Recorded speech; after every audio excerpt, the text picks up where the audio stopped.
Mi nombre es Ariel Espinosa y hoy tengo el agrado de poder presentar este trabajo, el cual lo he titulado Flujo Taylor-Couette, un sistema caótico. Cabe destacar que el siguiente trabajo se enmarca dentro del curso Caos en Sistemas Complejos, en el cual se requiere realizar un análisis sobre una publicación que trata algún sistema caótico.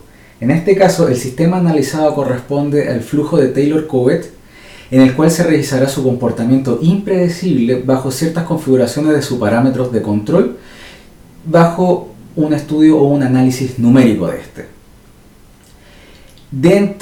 Para realizar este trabajo, se realizó la siguiente revisión de publicaciones, el cual la publicación principal corresponde a Onset of Taylor Vortices and Chaos in Viscoelastic Fluid, realizado por Couette en el 1995. Es un poco antiguo este paper, pero es interesante, ya que abarca paso a paso lo que nosotros ya hemos revisado en el curso. Para contextualizar este trabajo y poder entender qué es lo que es este sistema, este flujo de Taylor-Couette, he revisado el siguiente paper, High Reynolds Number Taylor-Couette Turbulence, realizado por Grossman, Luce y Sun en el 2016. Junto con ello también revisé otras publicaciones como el Deterministic Chaos in Rotational Taylor-Couette Flow, realizado por Pfister en 1985, y también el paper Route into the Chaos in Small and Wide Gap Taylor-Couette Flow, realizado por Meinke and Ekberg en 1999. Cabe destacar que estos dos últimos papers son trabajos experimentales en el cual ellos determinan que para ciertos parámetros este sistema, este flujo Taylor-Couette presenta un flujo impredecible.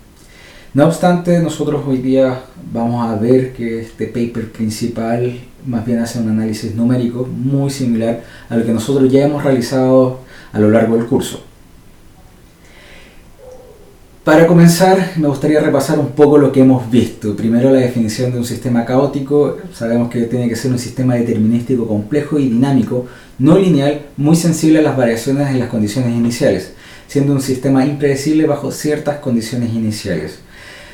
Para ello, nosotros hemos definido que tiene que cumplir tres cosas importantes: ser un sistema dinámico determinístico, que tiene que ser no lineal y además presentar condiciones disipativas.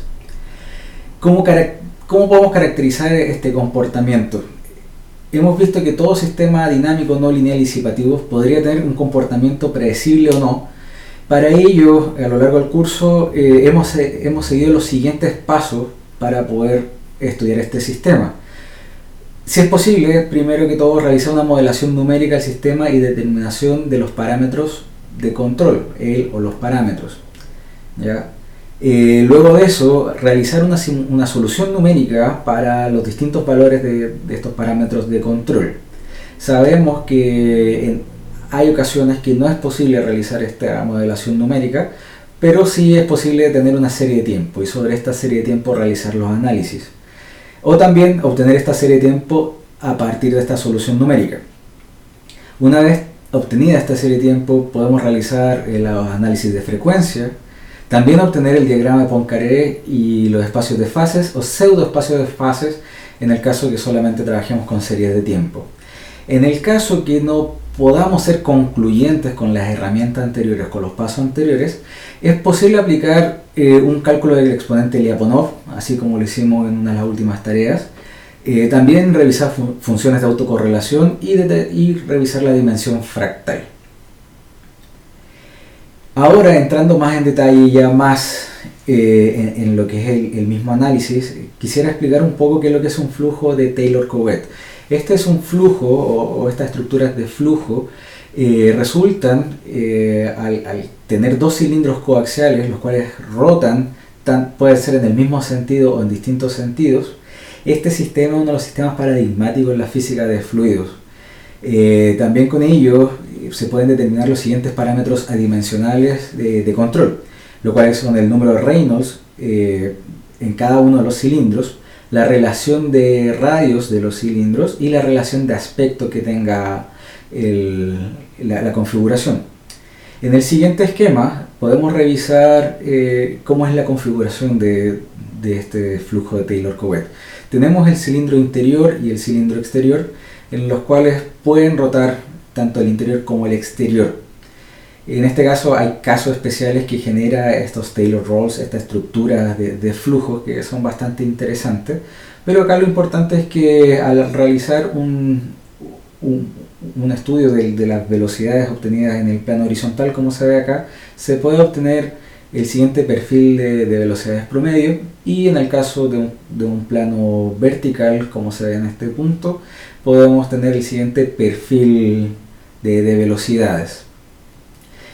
Como bien les decía, tenemos como relación las velocidades entre los dos cilindros, la relación de aspecto, altura y diámetros, y junto con ellos también tenemos la relación de radio entre cilindros, o más bien el gap, que muchas veces se le llama. Lo interesante es que en el trabajo de Grossman, Luz and Son del 2016, ellos determinaron el siguiente mapa de flujos, solamente caracterizando o variando el número Reynolds generado por el cilindro exterior, o la velocidad de rotación del cilindro exterior, y el caso de la velocidad de rotación del cilindro interior. Para el caso que estamos revisando, que es en el paper, la configuración corresponde a un cilindro exterior con velocidad 0, y sobre ese podemos ver una variación del número de Reynolds del cilindro interior, y podemos ver cómo va cambiando las estructuras de flujo que se generan con estas configuraciones. Podemos ver que pasamos del Taylor Vortex Flow, podemos pasar a un Wavy Vortex Flow, pasando después, si seguimos elevando el número Reynolds del cilindro interior, pasamos a un Modulate Waves, si continuamos a un Turbulence Taylor Vortices, finalmente. Entonces, ya esto nos hace ver que el sistema va teniendo bifurcaciones, puntos que cambian. Si nosotros hoy día solamente con este mapa revisamos este parámetro de control, podemos ver que existen bifurcaciones. Y ahora lo importante sería determinar si convergen o llegan a flujos o a un sistema predecible o impredecible. Caos, ¿cierto? Entonces, aquí ya entrando más de lleno en el paper, ¿qué es lo que hace Kayat? Primero establece cuáles son las ecuaciones gobernantes, parte con la ecuación de Navier-Stokes, formulándola de esta forma, en el cual hace las consideraciones como por ejemplo el cilindro externo está quieto con velocidad angular 0, establece ciertas relaciones de los parámetros, y considera un flujo, o la modelación del flujo es un flujo Oldroyd B. Bajo estas consideraciones ustedes pueden entrar en el paper y ver el detalle de cómo él llega, pero lo que a nosotros nos interesa es poder ver este sistema de ecuaciones no lineales acopladas. Bajo las condiciones indicadas en el paper, Kayat llega al siguiente sistema de 6 ecuaciones, en el cual presenta la no linealidad y también genera los parámetros de control. Acá hace una excepción: que pasa si el fluido es newtoniano. Todo este sistema de ecuaciones se reduce a 3. No obstante, en nuestro caso lo que estaríamos viendo sería el acoplamiento de las 6 ecuaciones anteriores. Para ello determinan los siguientes parámetros de control. Lo he ido un poco interpretando para relacionarlo con el paper anterior. El primero es el número de elasticidad, el elasticity number, lo menciona como el número E, en el cual es la relación, el gap o la relación de los radios, considera la viscosidad cinemática y además considera un parámetro de relajación del fluido.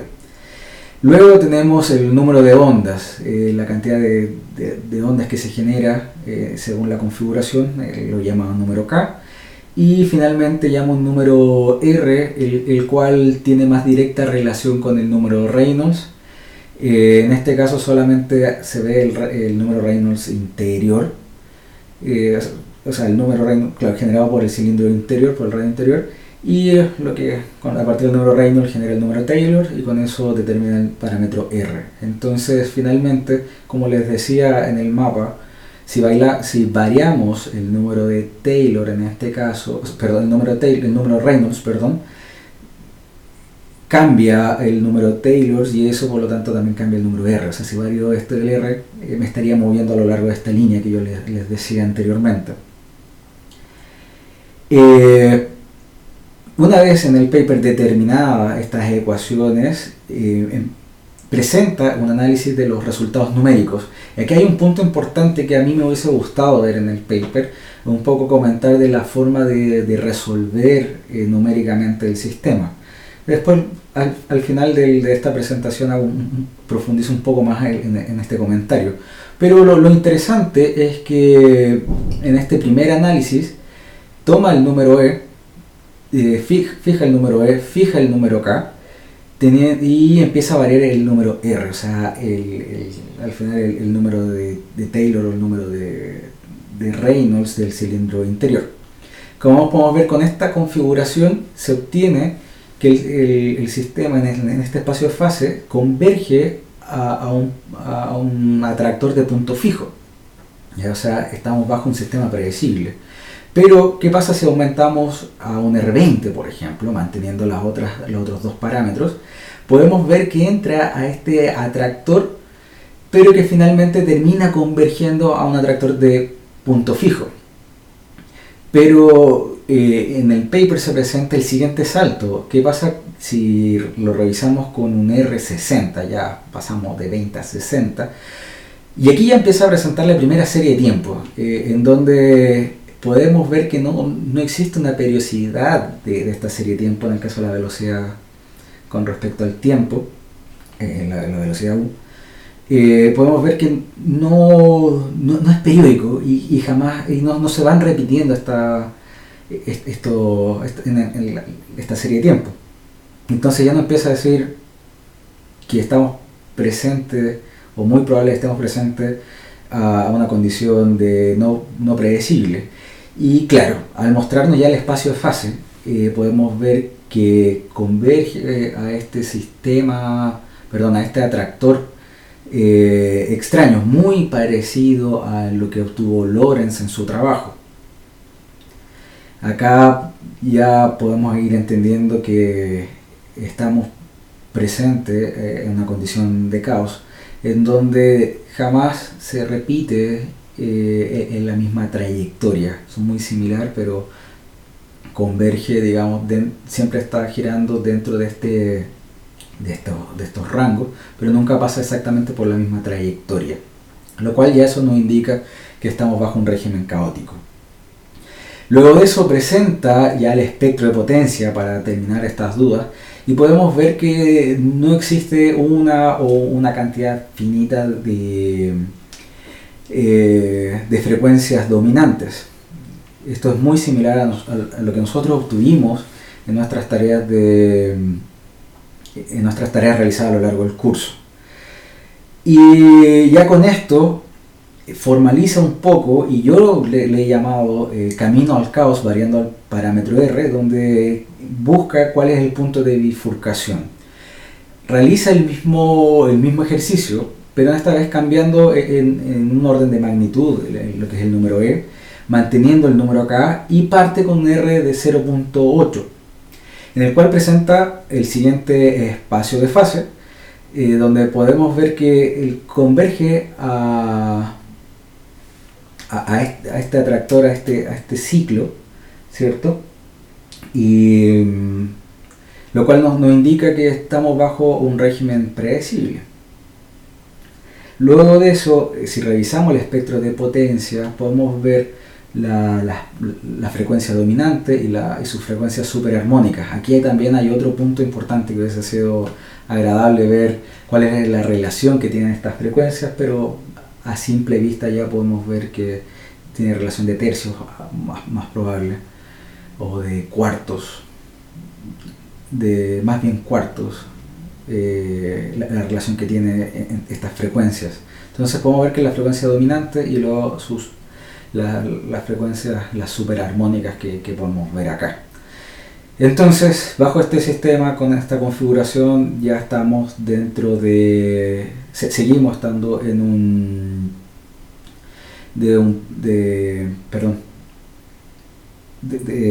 un sistema predecible, ¿ya? Luego de eso, manteniendo estos parámetros fijos, va a un R de 1.03 y podemos ver que el espacio de fase converge a este ciclo límite, el cual se presenta acá. Lo que en primera instancia también nos indica que estamos bajo un régimen predecible, ¿cierto? Si ahora revisamos su espectro de potencia, igual podemos ver unas cuantas frecuencias dominantes y sus superarmónicas y sus subarmónicas. También hubiese sido interesante que en el paper esto hubiesen abarcado un poco más en el análisis de estos espectros. Pero finalmente en forma visual se empieza a hacer el análisis, ¿ya? Y finalmente para estas condiciones llega al comportamiento caótico. Anteriormente habíamos visto que estaba en R1.03 y ahora R1.04, y si podemos ver ya su serie de tiempo realmente no se repite en ninguno de los casos, ¿ya? También esta figura, este gráfico se asemeja mucho a lo que nosotros obtuvimos en nuestras tareas. Si revisamos el espacio de fase, podemos ver que no converge ni a un atractor de punto fijo ni a un atractor de ciclo límite, y converge a este atractor extraño, como le hemos llamado a lo largo del curso, ¿ya? Y aquí ya estamos bajo una condición caótica. Si revisamos su espectro de potencia, lo mismo, no logramos identificar sus frecuencias dominantes ni cuáles son sus armónicas y subarmónicas, sus superarmónicas y subarmónicas. Continuando con la revisión del paper, lo que hace a continuación, en este caso Kayat, yo lo he denominado camino al caos, variando ahora el parámetro E. En este caso, lo que presenta ya es más formal un diagrama de bifurcaciones, en donde tenemos la amplitud y tenemos el parámetro E, cómo va variando, y podemos que tenemos un hop bifurcation, una bifurcación de hop en estos dos puntos, ya más bien cerca, con un R de 0.06 y un R cercano a 1, ¿ya? Esto es lo que presenta Kayat en su trabajo. Con esto ya empieza a finalizar la revisión del paper y podemos determinar las siguientes conclusiones. Es que luego de revisar los resultados y utilizando los análisis tanto de serie de tiempo, espacio de fase, espectros de potencia, se puede concluir, o en el paper se concluye, que el flujo Taylor-Couette presenta un comportamiento caótico para unas determinadas configuraciones de parámetros de control. Si solo variamos el parámetro R y manteniendo los valores tanto K igual a 6 y valor de E 0.05, podemos obtener que el valor de R es su bifurcación para el parámetro R estaría entre los valores de 1.03 y 1.04. Entre ese rango podemos encontrar la bifurcación. Y si ahora de forma contraria solamente variamos el parámetro E, manteniendo el parámetro K igual a 6 y el R igual a 0.3, se tiene que la bifurcación se encuentra en E igual a 0.06 y un E igual a 0.1. En este caso yo me he equivocado en colocar las letras, pero solamente estamos variando el parámetro E. Entonces, en el análisis se ha hecho una variación de los parámetros R y E, y bajo esos dos también podemos ver bifurcaciones, y sobre todo al variar el parámetro R tenemos condiciones caóticas.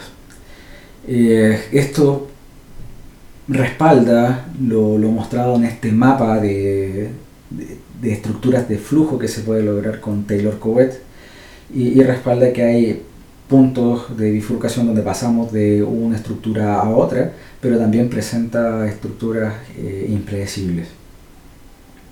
Finalmente, mis comentarios hacia la publicación. A pesar que es un paper que realiza un análisis de forma numérico a este sistema, pero no presenta, no especifica cuáles son los métodos con los cuales se resolvieron. Ya, recordemos que dentro de las tareas, si uno no lograba discretizar bien estas ecuaciones o utilizar un método de orden mayor, podríamos generar falsas conclusiones. Hubiese sido entretenido ver este análisis o haber visto cómo resolvió las ecuaciones. También, por otro lado, en el mismo paper no presenta la herramienta de análisis como un diagrama Poincaré, los exponentes de Lyapunov, ni tampoco unas funciones de correlación, ni tampoco una dimensión fractal. Al menos yo extraño el diagrama Poincaré para poder asegurarse que estamos convergiendo hacia un ciclo límite, por ejemplo, o un punto fijo, o realmente estamos en una condición caótica.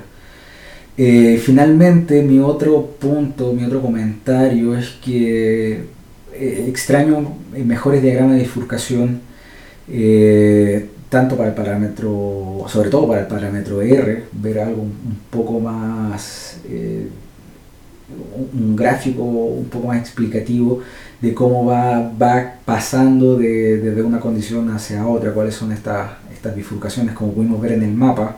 Si podemos generar, hacer un diagrama de bifurcación a lo largo de esta línea, podríamos tener un diagrama bastante entretenido.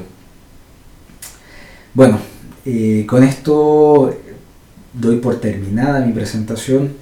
Quedo a la espera de sus comentarios. Como pueden ver, no es un análisis directo a la misma matemática, sino más bien hemos visto que en este trabajo se utilizan las mismas herramientas que hemos nosotros adquirido a lo largo de nuestro curso. Eso es todo por hoy. Les dejo las referencias. Esta presentación va a estar disponible para ustedes. Y acá les dejo las referencias utilizadas con sus detalles. Muchas gracias y espero sus comentarios. Hasta luego.